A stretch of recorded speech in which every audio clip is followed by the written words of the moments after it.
privado, 38% a las familias, 48% a las empresas y 3% a intermediarios no bancarios. Como pueden ver, la cartera de crédito vale 5.8 billones de pesos. La verdad, el incremento que se ha tenido en el último año es del 10.6%, ya está creciendo en términos reales, y esto hay que compararlo, contrastarlo contra lo que vale lo que es la captación bancaria, que esta tiene un valor de 7.3 billones de pesos. Quiere decir que la banca tiene 1.4 billones para financiar a empresas y familias en sus proyectos productivos. Quiere decir que hay un tema de liquidez en la banca, y eso es algo muy positivo porque lo que permite es poder expandir el crédito. El índice de morosidad que se tiene es del 2.32 y hay un índice de capitalización de la banca del 18.7. Esto implica que los índices de calidad, liquidez y solvencia de la banca son muy favorables hoy día. En términos de las tres carteras principales, lo que es el crédito al sector privado de la banca muestra un crecimiento de doble dígito en sus tres componentes: el crédito a empresas, el crédito de consumo y el crédito a la vivienda. Como lo pueden ver, tanto la parte de empresas creciendo un 10.9 con un índice de morosidad de 2.5, la parte de consumo en un 12.1%, con un IMOR de 2.9, igual vivienda con un crecimiento del 11% y un IMOR del 2.9, que es el índice de morosidad. Entonces, creo que en la medida que se va creciendo y se va creciendo con calidad, esto es un incentivo para seguir fortaleciendo la parte de los créditos y dando mayor accesibilidad al mismo. Si pasamos a un componente que creo que es muy importante, el tema de las tasas bancarias, de los nuevos créditos, estas están aumentando, pero en menor proporción que las tasas de interés de referencia. La mayoría de las tasas que da la banca hoy día son tasas fijas y hay una intensa competencia entre todos los bancos. Acá vemos, por ejemplo, el crédito hipotecario, el crédito a la vivienda, que la tasa de interés a junio era 9.23%, mientras que un año antes, en junio de 2021, era de 9.18%. Esto es un crecimiento marginal de 5 puntos básicos. Si yo les pregunto a ustedes cuál ha sido la sensibilidad que han tenido del incremento en los créditos hipotecarios, la mayoría me puede decir: oye, no hemos sentido un cambio relevante en la oferta de créditos hipotecarios, en las tasas de interés. Y hay que recordar que estas son las tasas a las que se dieron los créditos en junio. Hoy día tal vez la oferta hipotecaria al mes de septiembre está tal vez un poco más arriba. Hay que recordar que los bancos otorgamos una carta, que es una carta de autorización que tiene una vigencia de 3 meses, donde especificamos el monto, la tasa, el plazo del crédito y la respetamos las condiciones por un periodo de 3 meses. Entonces, esto es a lo que se colocaron los créditos al mes de junio, y hoy día la tasa ponderada sobre las tasas intermedias deben de estar aproximadamente sobre 9.50, 9.60, pero el cambio ha sido marginal. Realmente esto es derivado de la fuerte competencia que hay en el sector, indudablemente de la competencia, del buen comportamiento de los portafolios y de una expectativa de que la inflación está anclada en el mediano y largo plazo. Entonces, acá también podemos ver los créditos a empresas, cómo han crecido, pero también marginalmente, los de nómina, los de tarjetas de crédito. Entonces, creo que en esencia, ante un entorno donde vemos crecimientos en las tasas de referencia, en la inflación, las tasas de interés se han mantenido estables. Si nos vamos a lo que es el sector hipotecario vale 3.1 billones de pesos. Estamos hablando de más de 8 millones de créditos hipotecarios entre el Infonavit, Foviste y la banca comercial, en un total de 34 millones de hogares. Quiere decir que 1 de cada 4 hogares tiene un crédito hipotecario en nuestro país. La banca comercial, la cartera bancaria de créditos a la vivienda ha crecido 11%, el portafolio vale 1.1 billones de pesos, son más o menos 1.400.000 créditos hipotecarios en los balances de los bancos, y el índice de morosidad que se tiene hoy día de la banca es del 2.9%. Este índice de morosidad, si lo contrastamos con otras crisis que se han tenido en el pasado, desde el arranque de la crisis hasta que son 25, 27 meses después, lo que podemos comparar es que en el 2008-2009 el índice de morosidad a esta misma fecha de haber empezado la crisis estaba en el 4% y hacia el 94-95 estaba en el 19.5%. Quiere decir que los productos de solución que implementó la banca, más las facilidades en términos regulatorios que se tuvo por parte de la Comisión Nacional Bancaria de Valores y indudablemente también el buen manejo de las personas, de sus créditos, pues ha permitido tener estos niveles de morosidad y también esto ha permitido continuar con políticas de bajos enganches por parte de los bancos. En términos de la nueva originación de la industria, Infonavit más Fobiste más la banca comercial, aquí podemos ver los datos al mes de junio y lo que podemos ver es que ha habido una disminución en el número de créditos que se otorgan del 12.1%. En términos de monto, se han dado 223,000 millones de pesos, que implica prácticamente al primer semestre del año solo un pequeño crecimiento en términos nominales del 1.2%, y el crédito promedio que se da en el sector hipotecario entre todos los participantes de 945,000 pesos. Esto es simplemente los datos agregados del sector hipotecario. Y si vemos la tendencia que se tiene en la parte del otorgamiento de créditos hipotecarios a lo largo del tiempo, el año pasado se dieron 569,000 créditos. Yo creo que en el 2020 bajó el número de créditos que se otorgaron, hubo un incremento en el 2021, mucha gente dejó de hacer las compras en el 2020, se reactiva en 2021, se incrementa derivado de los créditos de portabilidad hipotecaria de la banca y vemos cómo se incrementa hacia 569,000 créditos. La tendencia, como se comentó, este año vamos un poco más abajo en el número de créditos que se han venido dando. En la parte de la banca comercial, lo que vemos al primer semestre del año es un incremento de 3.3% en número de créditos, 71,000 créditos por 132,000 millones, que representan un 9.1% de crecimiento. Aquí es importante observar que el crédito promedio de la banca comercial ya está en 1.86 millones de pesos. Es un crecimiento del 5.6%. La banca se orienta principalmente a la vivienda tradicional alta, a la vivienda media, residencial, vacacional, y se complementa con los organismos de vivienda para atender, digamos, a todos los segmentos de vivienda a través de créditos cofinanciados. Entonces, creo que en ese sentido, de alguna manera los diferentes sectores de vivienda están siendo atendidos. El año pasado la banca tuvo la cifra récord, se dieron 153,000 créditos, pero por un importe de 267,000 millones de pesos, que representó prácticamente sobre el 2020 un crecimiento del 34%. Esto, si vemos la composición de cómo se dan, en qué tipos de crédito, lo que podemos ver es que la mayor parte se concentran en créditos de adquisición de vivienda.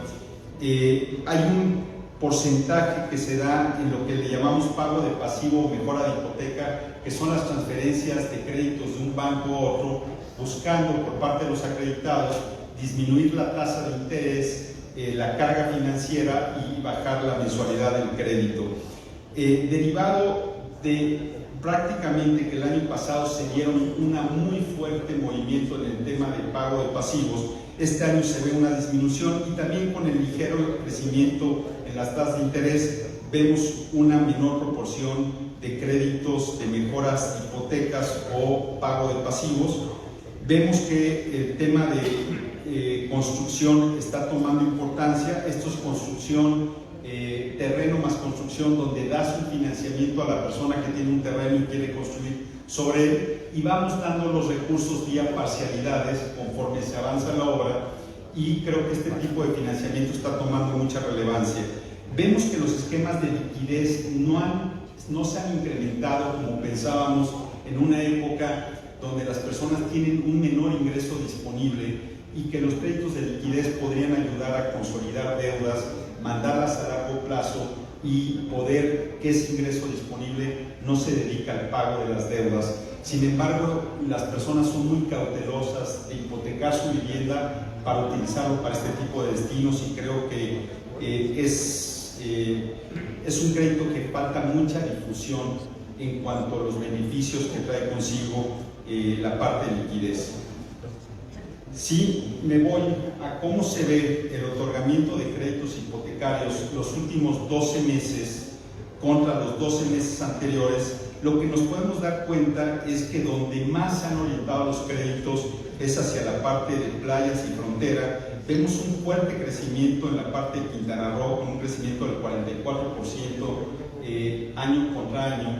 y esto tiene que ver con que Quintana Roo fue una de las economías que más sufrió por la pandemia, un destino turístico donde lo que vemos es una reactivación importante. También vemos otros destinos como Baja California, vemos la parte de Yucatán, vemos otros lugares como Aguascalientes que también han tenido crecimiento,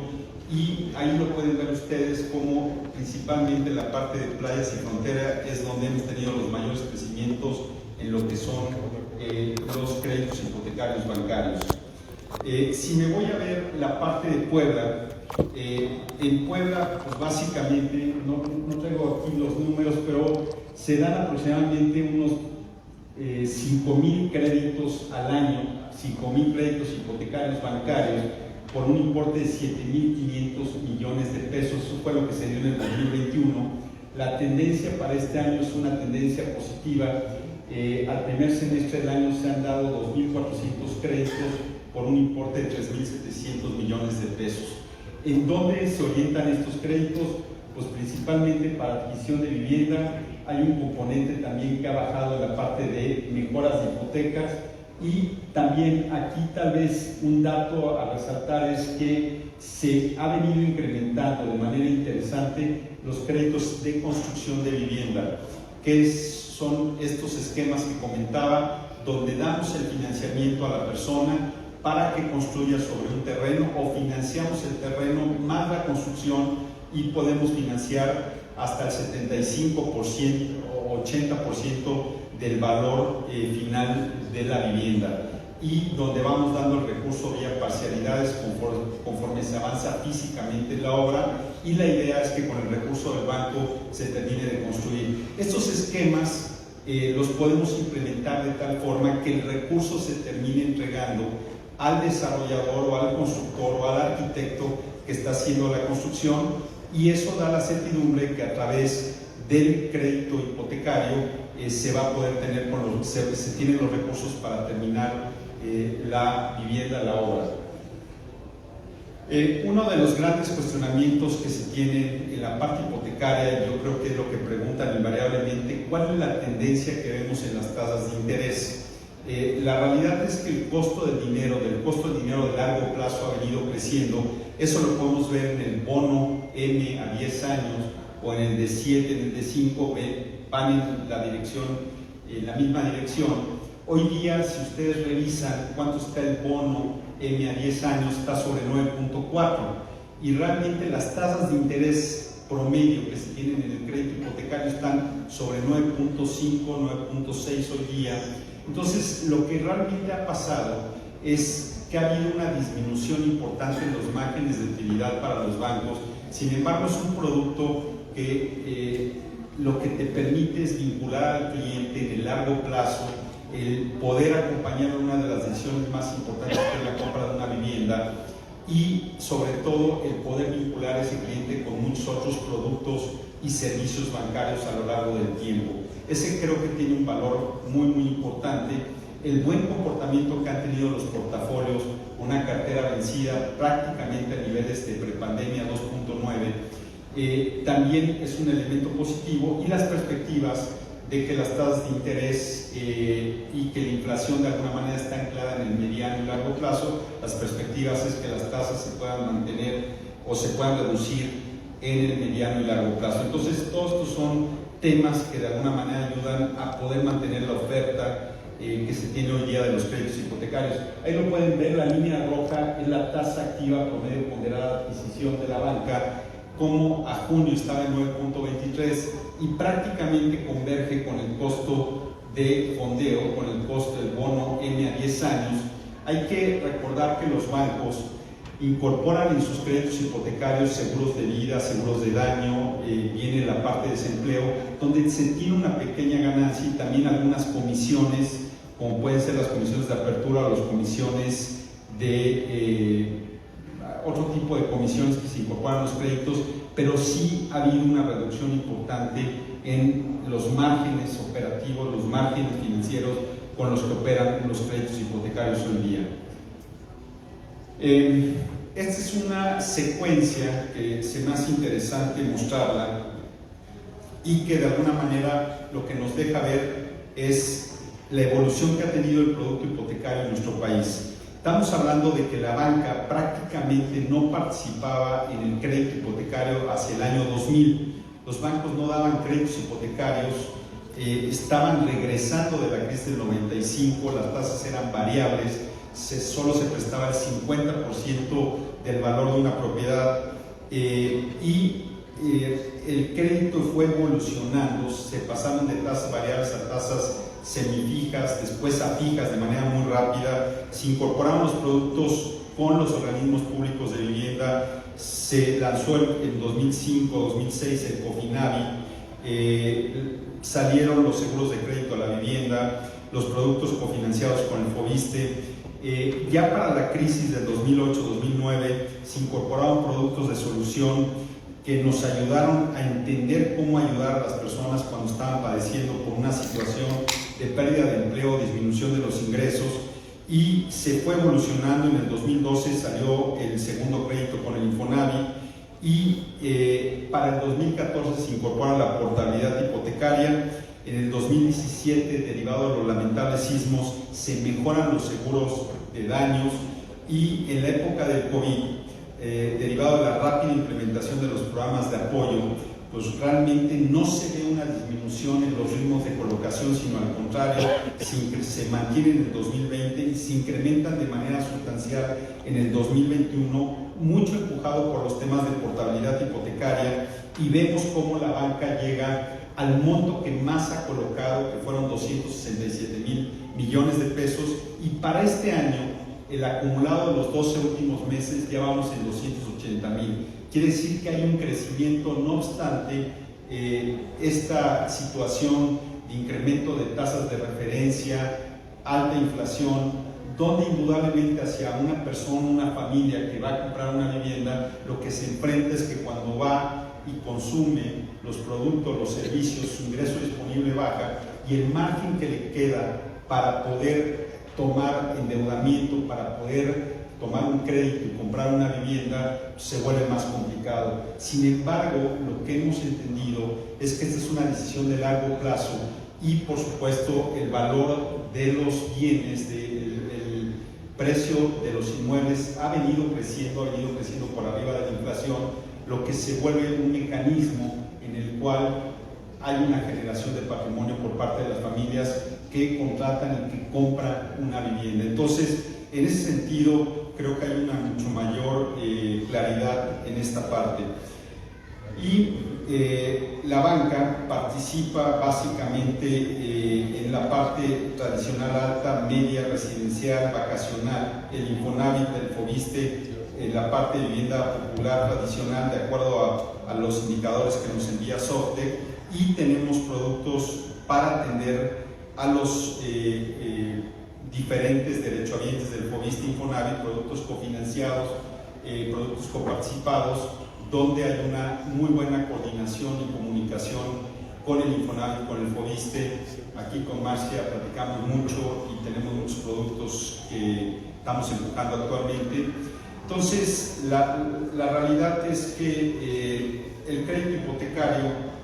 se ha venido también sofisticando en el tiempo, hay más productos, hay un mapa, hay un inventario de productos hipotecarios que permiten satisfacer cualquier necesidad en materia de financiamiento de la vivienda. Hay créditos de adquisición, créditos de remodelación, de pago de pasivos, de liquidez, de construcción, créditos cofinanciados, esquemas de compra más remodelación para todo lo que es la vivienda usada, pagos de hipotecas más liquidez. Entonces creo que con este abanico de productos pues, prácticamente se puede satisfacer la mayoría de las necesidades de las personas, de las familias. Entonces, a lo largo del ciclo de vida, a lo largo de las diferentes etapas, una persona puede contratar un crédito hipotecario para distintos destinos, desde una persona joven que compra por primera vez su vivienda, tomar un crédito de adquisición, el poderlo hacer cofinanciado. Después, cuando llegan los hijos, el poder hacer un producto de ampliación, un producto de mejora para adecuar la casa a las necesidades de la familia. Conforme va creciendo y los hijos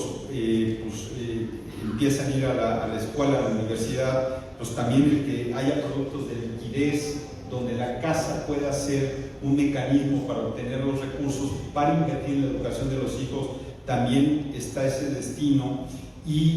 o una segunda vivienda. Todo esto creo que es algo sumamente importante, saber que el crédito hipotecario está ahí presente para apoyar en las distintas necesidades. Algo que creo que es muy relevante es, en el sector hipotecario hay muchas oportunidades hacia adelante. Creo que los esquemas, los sectores hipotecarios de alguna manera se van creando, se van adecuando para satisfacer las distintas necesidades de su población. Hoy día tenemos el FOBISTE, tenemos al Infonavit atendiendo a los derechohabientes del sector público, del sector privado, a la banca comercial atendiendo mucho la parte de la vivienda media residencial vacacional, y donde vemos que hay una oportunidad indudablemente es en lo que llamamos el mercado de los no afiliados, o las personas que de alguna manera no pueden comprobar la totalidad de sus ingresos, no pueden comprobar sus ingresos pues con documentación tradicional que se pide, como recibos de nómina, declaración de impuestos o estados de cuenta. Creo que la gran oportunidad está en atender ese mercado. La banca ya ha venido incorporando productos como el de economía mixta, que es el punto de partida para entender